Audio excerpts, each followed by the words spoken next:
It seems like we are live right now, but I'm just waiting for Carl Grant to log back in.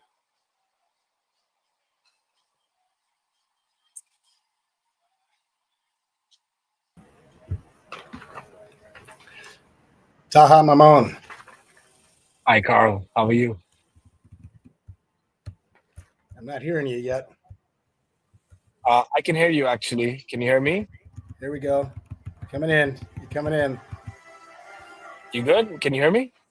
Dan, Good. Good to see you. hey, is that some background music you got there? On my side, let me. There we go. No, it's on my side. Hey, I am thrilled to have you on my inaugural edition of Granting Access. I have done a couple of podcasts in the past, and they've been very niche. They've been, focused on faith at work or rainmakers, but this is going to be more broad, and I can invite whoever I want. And I'm thrilled to have Taha Memon, CEO of Founders Club International, with me here today. And Taha and I have gotten to know each other very well over the past 2 to 3 years. Is that how long has it been, Taha? Has it been about 3 years? Yeah, I think 3 years now. Yeah. So I've traveled the road with this man. Met him here in Austin, Texas, and within 3 weeks of meeting Taha, I was on an airplane to Pakistan with him, a place that I had never planned on going in my life, but I'm glad I went, and it was quite the adventure. And I've since been back to Pakistan 3 times, and to Saudi Arabia 3 times. And I have Taha to thank for that. And so I would like to delve in and talk with you a little bit about business development, particularly as it relates to the Middle East, because you really you had the vision and foresight to look at Saudi Arabia and say this was the market of the future. This is the next big thing happening. And I think it helps that you're married to a Saudi Arabian, so you had the inside scoop. But I want you to talk a little bit about what is different about Saudi Arabia in the larger Middle East and some of the terminology that we use over there, such as, KSA or, GRCC and some of the terms that people use that folks haven't heard before, and just kind of orient us to Saudi Arabia and the larger Middle East. Sure. Yeah. So, I mean, thanks for the introduction, and I'll just go back a little bit into our friendship. So, 3 years going strong, and definitely um, how this relationship started was with Carl's vision of being a super connector. He came up to me and he said, "Listen, um, I do a lot of business not only in Austin, Texas, but all over the world. I have a lot of friends, and Carl had a vision of also doing a lot of international business, um, and since then, I said, okay, well, if this is something you would like to get involved with, I'd love to have you just visit and see how it goes, and then we'll continue our friendship from there." So um, I was happy that you visited first, and I'm glad that you've been able to come every year at least once or twice with me. Um, I think we're going next to Doha together soon. So so yeah, I mean that's a little bit about just background if people don't really um, know how our relationship started. But that's how it started. But we instantly connected, and really, I think the values that Carl holds are the same as mine when it comes to friendships and relationship building. And that's why I'm here and he's here. And today we supporting each other in a lot of business together and a lot of good conversation as well, which is sometimes besides business. So I really appreciate the work that you're doing, and also the other activities or bridges of faith that you do. I know I'm not on that podcast today, and we talk we'll be very We're specific gonna to. talk about that. We'll hit that Okay. later. Yeah, yeah. Okay, sure. But primarily now going into your question about markets. So the market that I look at from a Founders Club International perspective is the GCC market. When I say GCC, that means the Gulf markets, which is primarily Saudi And what Arabia. does that stand for? Gulf CC. So you're talking about the GCC. Yeah, yeah. So it's the Gulf Cooperation Council. and Okay. primarily it's made up of the different countries in the Middle East, such as um, Kuwait, Qatar, Saudi Arabia, Bahrain, Oman, the UAE, and each one of these, they have a lot in common, but also a lot of things that are maybe different in the vision, which means each one of them has a different vision. Um, the vision is then obviously followed by the different ministries and everyone, their population, and you have to really study each market and really understand the different, um, and that can be from the culture, the small differences in the culture. It can also go into the public policy of the person who's making the specific policy when it comes to that specific country. And then also it goes into, especially now, geopolitically, the stance of that specific country, because each one of them has a difference in the geopolitical public policy landscape of how relationships are built. Specifically right now, especially because of I mean, we handle mostly North America, European markets into GCC and vice versa. So that's really the bridge we've built in. We look at scale ups, which means companies that are looking to scale from a certain revenue threshold. That means, maybe minimum 5 million plus if they're looking to expand to the next like 10, 20, 30, 40. But minimum 5 million plus is what we look at from a scale up perspective. So those companies that want access to a new market. Second is either family offices or accredited investors that are looking to co-invest or looking for other funds to come in and support their investment thesis.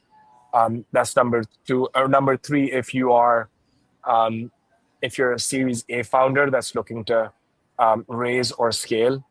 And then also some companies that are maybe creating something unique, proprietary technology, which then we look at. So they don't have to be revenue friendly. They can just be unique in their proposition, or they can have an IP which would be, um, nothing generative, but it has to be unique in its application usage. So these are really the companies that we work for in the private sector. On the government sector, we're very actively working with, um, you know, the Ministry of Investment in Saudi Arabia, Invest Qatar, the Kingdom of Bahrain, very closely, and also supporting them in their relationships, in their deal flow, and also supporting them in their economical development activities in North American and European markets. So we're really their like extension of their investment promotion authority arm to support their different business activities in both these markets. So that's really what the business is. And actively, I'm 6 months in the US and the rest of the year I'm traveling in the Middle East. And yeah, this is really what we do. It's bridge building and advising on both sides.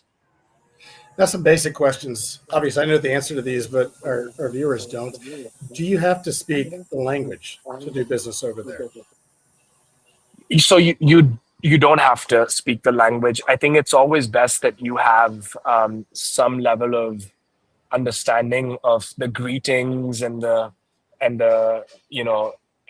like shukran, or the basic hellos and the highs and the greetings. But what's more important than understanding the language, I think, is knowing the cultural importance, right? The importance that the culture holds in doing business, and that is So, what something are some more of the important than. nuances?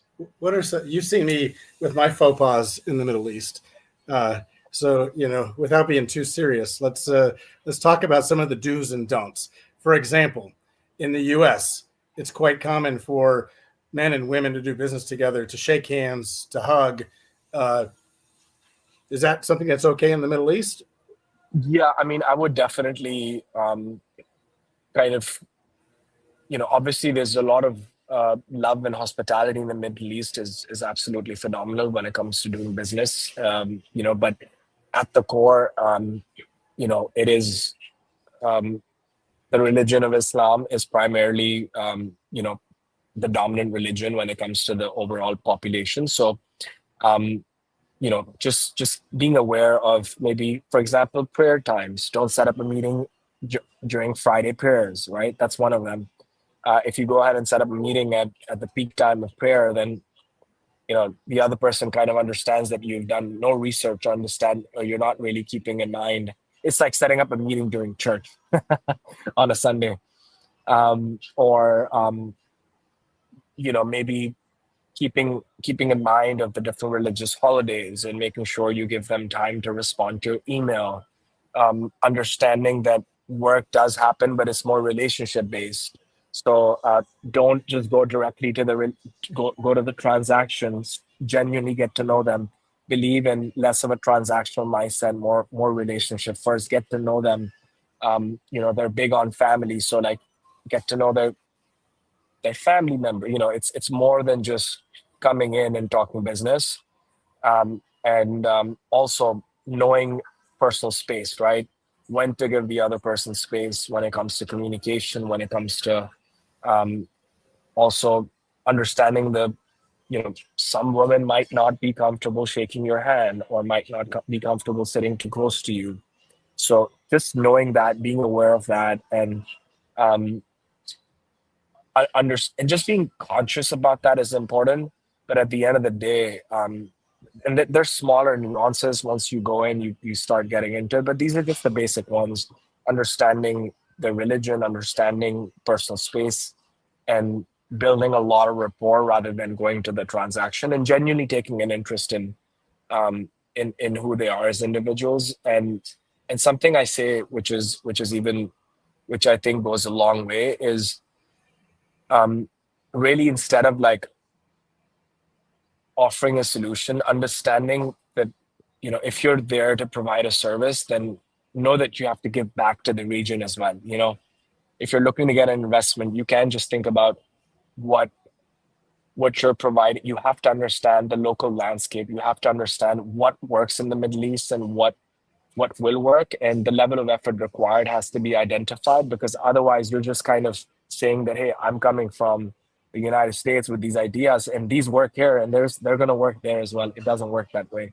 So So adapting the business early on, and knowing that you're going to have to do that, is important. Again, just being aware and conscious, having a high conscious mindset, and using your emotional intelligence to your advantage, right? Being aware of the small um, human behavior says a lot. So you have to be mindful, and be active, rather than just kind of thinking that this is just any other market. yeah, so in Pakistan and Saudi Arabia, women are very prominent in the business market. They've really opened up the business community to women, and so you'll encounter women in CEO roles, in leadership roles, and I found that when approaching a woman in a business context, it's best not to extend your hand to shake it, but to wait to see if she extends her hand. And I'd say about 50% of the time, you get a hand extended to you, and then it's okay to shake it. Is that how you see it, Taha? Yeah, I mean, that's how I would, as simple as that. I think it's more, if you usually you wait for the personal space. You can tell how much they're comfortable, and then based on that, I would adapt to that methodology. So you're definitely right. And I do the same thing. So And it goes both ways. I've seen men with a woman extends her hand to shake it, and the man keeps his hands to his side, and that's totally acceptable in that culture because in some cases the man is only to be touched by his wife, and so you just have to understand it's nothing disrespectful. It's cultural, and you just have to understand that that's acceptable in that environment. Whereas here, if a woman were to extend her arms to hug you and you didn't hug back, it would be insulting. But over there, that's not the case. yeah, absolutely. I agree. I think and I think you can only learn this by visiting multiple times and spending time there, and really, you know, and really adapting that way. Otherwise, there's no way really to experience the region. But more than that, I mean, it's the hospitality at its core. I mean, I remember the first time you came to Saudi. We were having a dinner, and maybe it was one of the, I think it was the deputy minister who invited you to his house, and you came back home 2 in the morning. So where in the world will you be invited to the someone's farmhouse and at midnight and on your first meeting, and someone hosts you for 3 hours, right, with open arms. So I think there's a lot of you know the hospitality is absolutely phenomenal. It's overwhelming. It's overwhelming. When I show up in the Middle East, and I have, particularly Pakistan, people pick me up at the airport. They invite me to stay at their house. They invite me for dinner, and it's almost insulting when you say no. And it's overwhelming for an American who's just not used to that. We don't do that over here. I mean, you might get a little bit of that in the South, but not anywhere to the extent that you get it in Pakistan. Saudis are a little bit more reserved, but still very friendly and very welcoming and inviting, and very kind and loving people. Yep, absolutely. So let me talk with you a little bit about the way of doing business, because in the U.S. we will oftentimes want to get things done by email and Zoom. We want to raise money for a company, and we email an investor, and we do a Zoom meeting, and we can perhaps even get a deal done without even meeting the person in person, particularly post-COVID. But this does not work in the Middle East. You're not going to email somebody and do a Zoom call and get any business done. Why is that? Yeah, I mean, look, you have to understand that I say this all the time. Every country has its time, right? Each country has seen it's seen its rise, it's seen its boom. It's like the stock market. There's a time when, and I'm not going to name countries because I don't want to go into like geopolitics, and I don't want people getting sensitive, but let's just say that every country at one point has had its time. Right now, with the vision of the entire region, I think it's the time for it's a time where the Middle East is it's on its map for investors, for scale ups. Everyone is eyeing the region when it comes to business, and not only business, even tourism, right? Um, so after a very long time, I think the region is going through a boom, and because of the boom, there are a lot of opportunities that are there, not just for maybe Americans or Europeans, but also for maybe citizens of the region who can now benefit from people coming in. So if I have maybe 100 people reaching out for one opportunity I have in the region, then obviously I will prefer the person who is coming in to meet me in person. So it's not that people in the Middle East don't want to respond to emails or maybe show up on Zooms, which sometimes that happens. It's because there's a lot of opportunity that's there, and people would rather work with people who have spent time in coming to the Middle East, spending time and getting to know them, where trust is enabled, and then they will go ahead. There's more likelihood for that person to go with that individual for that business transaction rather than someone who just calls in on Zoom. And I think this is a huge opportunity for the small to medium sized scale companies and investors, because you don't have to be the biggest company to do business in the Middle East. You have to be the smartest company and who spends the most amount of time and energy in building and nourishing those relationships. So there's an opportunity for a lot of people to take advantage of this. So I would definitely recommend the So strategy of Taha, I tell spending time people in when they're person. when they're planning to do business over. Sorry. Yep, I was just saying, I So think when they I have to, tell people who are you thinking about doing business over there,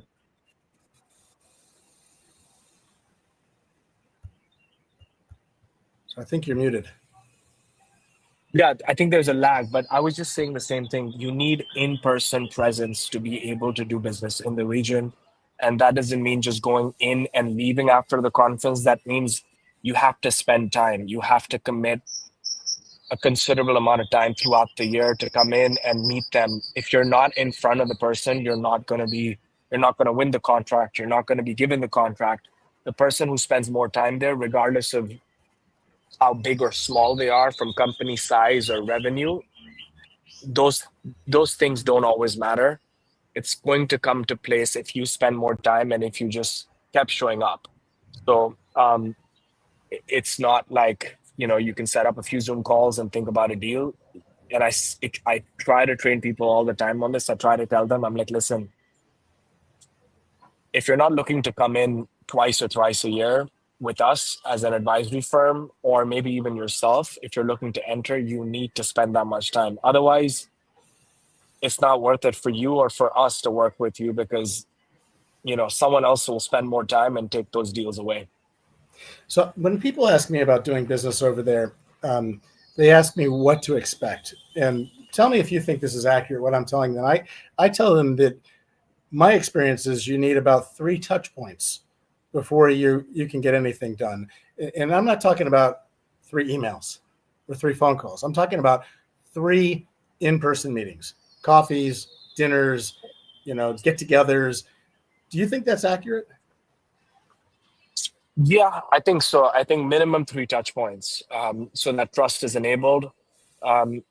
Otherwise, like I said, there's a lot of options for companies in the region or the ministry to work with.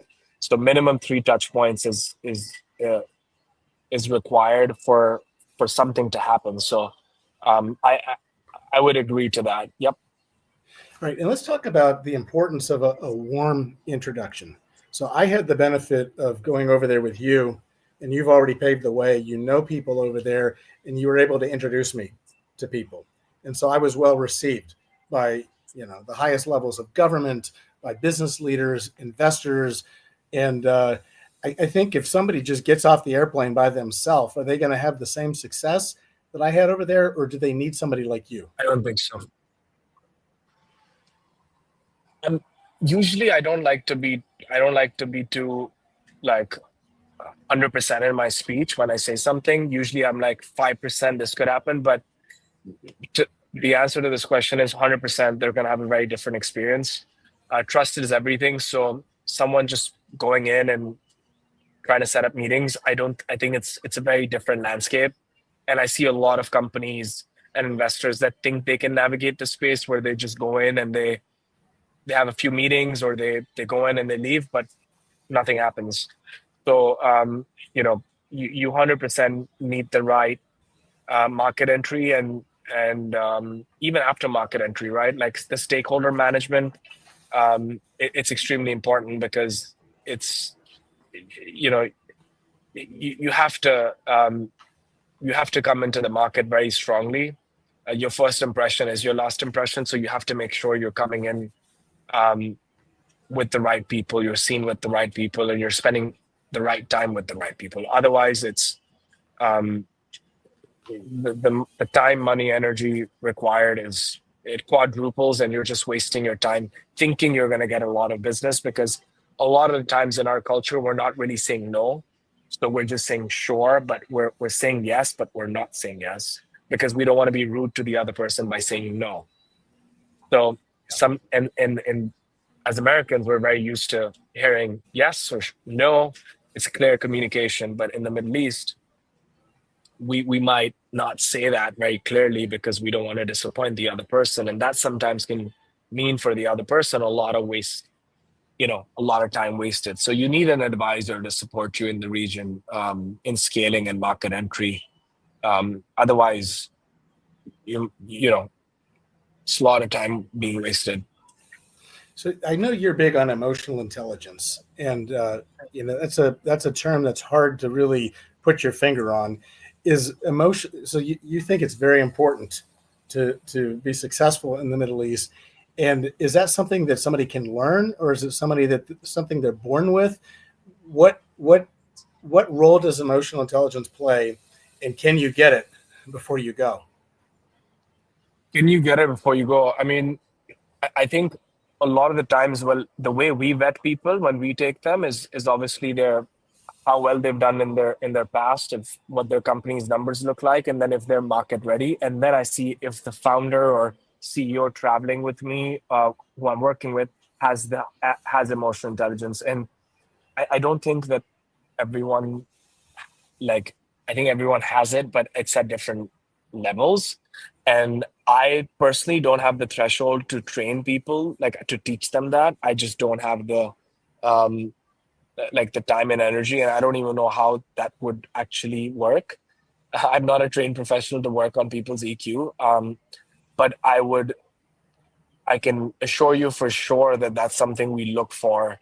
And if I feel like they're not personal, they are unable to relate, and they just don't have, they're not they're not up to par with their EQ, then we usually try to stay away, because we want to speak with people in I call it mind waves, because it's the unsaid, right? If you're able to, especially in international market, the nuances are so, you have to be so careful in your relationships, that the person you're sitting next to, they have to have like a complete brain wave sync with you. And if they're not in sync, then there's absolutely you're at risk, right? Because on both sides you have to maintain that relationship. And if if you're stuck with someone who maybe is um, unable to quickly adapt, then then you're really kind of, it's a scary place to be, because you might ruin that relationship for your side,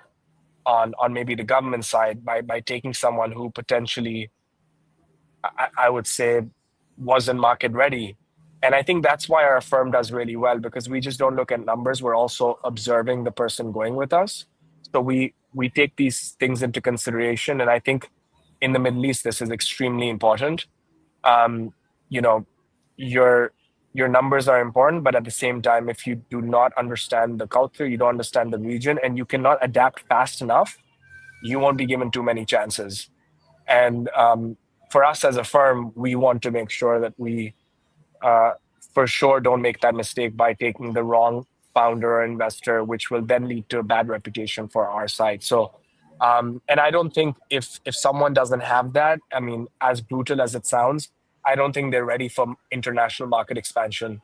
I think either that founder will have to hire someone else who should represent the company, um, or um, or maybe I'd be. Um, I mean, I'll do some research as well to see if someone can be trained to improve their EQ. Um, but I think it might just be better to hire someone else to represent the company, if that's that's something they're struggling with. So I think the average Westerner looks at the Middle East with the different attire, the different traditions, the different religion, the Hajj and all these things that they do over there, and it's so different than what they're used to. And for a lot of Westerners, they become kind of intimidated by all of that, right? Because they don't understand it. It's foreign to them. Um, but as I've gone over there now, I've made 6 trips with you, or one of them was without you, and I have found that the people in that region are very good natured. They're actually kind of funny. I mean, they have good senses of humor, and once you kind of figure that out, and you're able to relate with them as human beings and joke with them about things, they laugh and they joke back. And a lot of them have been to the U.S. They've traveled around the world. The people that we deal with, and so they're very aware of the cultural differences and nuances, and they actually can joke about these. But is that something that your average person should try to do, like I do over there, or do you think I'm like a kind of goofy when I do it? What do you think, Taha? Because I No, I have mean, found, I I think we're all human at the end of the day, and we need to still be human in how we communicate, and that's important. And at the end of the day, and I think this is a very American thing. I think we, just Americans in general, we need to study like overall world history, geography, and if that's embedded at a young age with most Americans, then we'll start looking at the world differently. Um, and and I think that's really what it is, right? We're so embedded in our worlds that sometimes these things are more, um, we're not receptive to different cultures, and it takes time to adapt. However, most of the people in the region, I mean, in business, they've traveled to the US, they've studied in the US. So they're familiar. So the good thing is that most people that go through us to the region, it's new to them. But the good thing is from this side, they're already used to going to the US, going to Europe, going to Canada. They've studied in these parts of the world. So soon enough, slowly, everyone gets comfortable and that, um, you get comfortable in doing business. But it definitely hits you every time. When you get off the airport, I say, no matter how many times you travel to the region, it still is going to be, you're going to be like, okay, I'm in Saudi now, in a good way, right? Yeah, yeah. Um, but it definitely does. I mean, if anything, the heat is going to hit you if you go in the summer months. So, but at the end of the day, I think that's the right way, right? You look at human beings as human beings, and um, the humor is very similar. And once you enjoy someone's humor, then it gets easier to speak to them. So, absolutely. Let's talk a little bit about the role of religion in society, because you and I grew up in the United States, and here, we've got freedom to believe whatever we want to believe. People change their beliefs every week if they want to over here, right? It's just the way it is, and it's different over there. Talk a little bit about the religious differences, and then we're going to dig in a little deeper. Yeah. So I think the religious differences again. So I think you're probably someone who maybe looked at the similarities more than the differences, and I think that's the way to go about this, right? More than the differences, why not talk about the similarities? And when you start looking at it that way, then you find more common ground. At the end of the day, every religion is going to teach you peace, a good stable family life.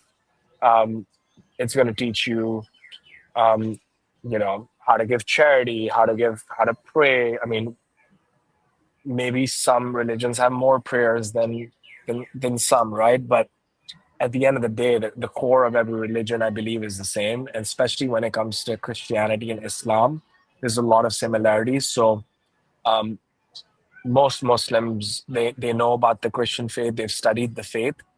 So I'll see that you see that there's within the region, there's a lot of respect for the Christian religion, and obviously, especially for Jesus Christ. So there's a lot of commonality that you can speak of, and um, there's a lot of respect for the Christian faith in the region. So from a similarity perspective, I think there's a lot. There's a lot of it's a part of it's a part of business, it's a part of their everyday life, and I think that's the beauty of it.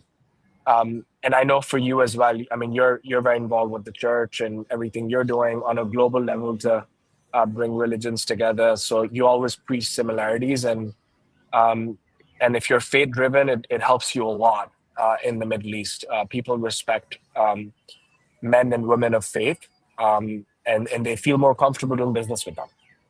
Yeah, um, I think most Americans who might tune into this don't realize that there are great similarities between Christianity and Islam. We watch American movies and we watch the news, which twists things around and makes Islam look like this boogeyman over there in the Middle East, but it's not. I mean, like when you get to your average person, I'm not talking about people who have politicized it. There's always politicization of religion, which I think we can both agree is not good. But when you get to your average person, it's just a matter of faith. And you know, and you know this, but the average viewer doesn't know this. I read the Quran 10 years after becoming a Christian, and my eyes were really opened that in Islam they believe that Jesus is the Messiah. He's born of a virgin. He performed miracles. He's coming back. I mean, there's so many things that we together believe in. In fact, the Quran calls Jesus the Word of God, which, and I'm learning more and more of this, and I might as well go ahead and say, we both are part of a global ministry called Bridges of Faith, where Christians and Muslims get together and they study each other's word together. We study the Quran, we study the Hadiths, we study the Old Testament and the New Testament, and we've been doing this now for 8 or 9 months. And I learn every time I get on there more details. And so, you know, I think your average person who might listen to this might go, "What? What are you talking about?" Right? And so, from a Muslim standpoint, talk a little bit about your experience with the bridges of faith and just interacting with me overseas and the whole dynamic. Yeah, I mean, look, at the end of the day, um, the work when you told me the idea of Bridges of Faith, I mean, it was only two, three of us, right? Um, and it's growing, right? And it's growing in quality numbers. It's growing in and it's the right way, right? Because the conversation that we have every Sunday is more towards the depth of the, we keep maybe every week we discuss the topic of a verse, maybe from the Quran or maybe a testament, from the Bible, and we go into the depth of it, which is obviously extremely important. And then, um, you know, just going through that on a global level with people from different faiths and discussing that in a healthy way is definitely bringing people together. And I think kudos to you for being able to do that weekly. And I think you're seeing I've seen 16-year-olds join this call, up to maybe people in their 70s. And there's a lot of beauty in seeing different cultures, religions interact in a healthy way. And I think that's, if we just had more of that in mainstream media, we would be able to solve a lot of the world problems. Yeah, it's Um, amazing. I didn't know it was good. When I first started it, I had butterflies. I was nervous, because I didn't know how's this going to be received. Like, are these people are going to like each other? And the only argument I ever had on this thing was actually two Muslims arguing with each other, which cracked me up. There's never been any arguments between Christians and Muslims. It was, I don't want to get into the argument, but yeah, I try to be the neutral guy, because I understand both points of view. And if a Christian says something that might not set well with a Muslim, I'll say, hey, that's not how you understand it, or vice versa, because I understand both.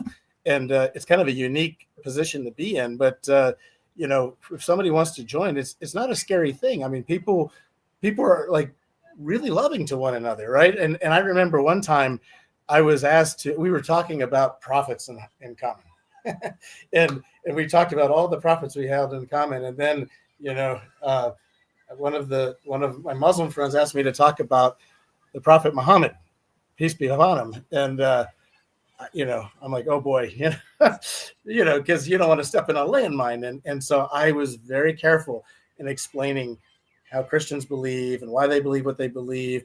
And what blew me away, Taha, was I was getting text messages through the chat from my Muslim friends from around the world telling me I was doing a good job, and I was, because I was sweating and was nervous because this is one of the most sensitive topics you can address. sure. But I managed to do it in a way that was respectful and covered the topic, and everybody came away with an understanding. And not that you're going to get called on to do that, don't worry, but as somebody who's organized this, I was, and yeah, nobody was out to get me, and I think that's the message that people need to hear, is that people are people, and they have their beliefs, and they don't want to, nobody wants to be converted.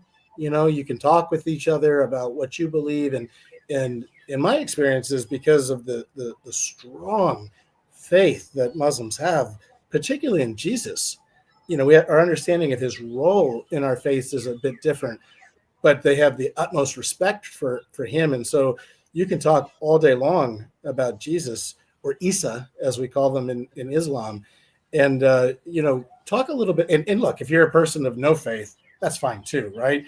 They're not going to hold that against you. But I have had people in the Middle East say to me, it's a breath of fresh air to see somebody from the West who actually believes in God coming to the Yep. Middle East, because they all do. Everybody there, even the person with the worst language, they could be dropping F-bombs every other word, but they have a reverence for God over there. And that's something that's a little different. I don't know if there's a question or not, or if you want to just comment on that, Taha. Yeah, I mean, I agree with you. You've got it on the spot. I definitely urge everyone to maybe even join one of the sessions with you and the community just to learn more. I think there's something special happening here, and we definitely need more of that. So that's the only comment I'd like to make. And you're right about that. It can be someone who's extremely vocal in some other things, but at the core they still have a strong belief of God, right? And that's what brings a lot of people together. And I think it's helped you in doing business there. Your faith driven activities and you being maybe vocal about your faith in the region has helped you. People respect you more because of that in the region and your activities. So So let's switch gears and talk about Founders Club International. Right, this was something that you and I met, you were just getting this thing started, and you had a vision for it. And I've watched over the past 3 years as this has really taken off, not just in the U.S. but overseas. And if somebody is listening to this or listens to it later and says, you know what, I want to get to know the Middle East. Um, how might they leverage Founders Club International to do that? And what's the best way to get plugged in with you?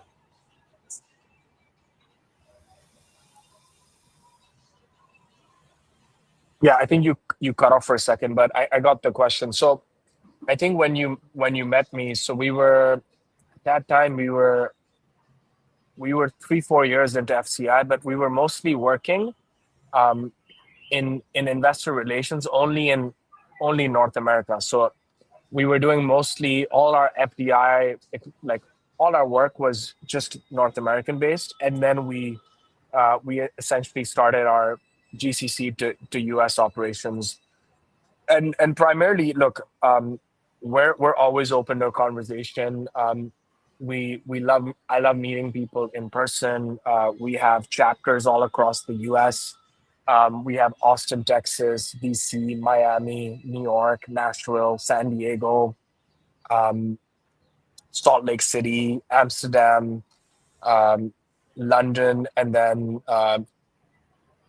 we have chapters in Italy. So we're pretty across. So you can literally attend any one of our events in any of these cities, get to know us more.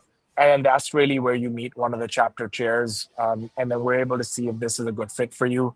But mostly at the core, we're working with clients to help them scale their operations in the Middle East or helping them with investor relations in the region. So these are the two core practices. And number three, if you're looking for government relations, that as well. So this is what we do. And on the government side, again, like I said, it's more foreign direct investment, IPA, and then economical development activities. But I think most viewers that will be listening will want advisory service um, into the Middle East, which is, we're happy to do a call if any one of Carl's friends comes on call, or if anyone with Carl's reference comes on in. I'll personally take that call myself and get to know them. And what's the best way to get connected with you?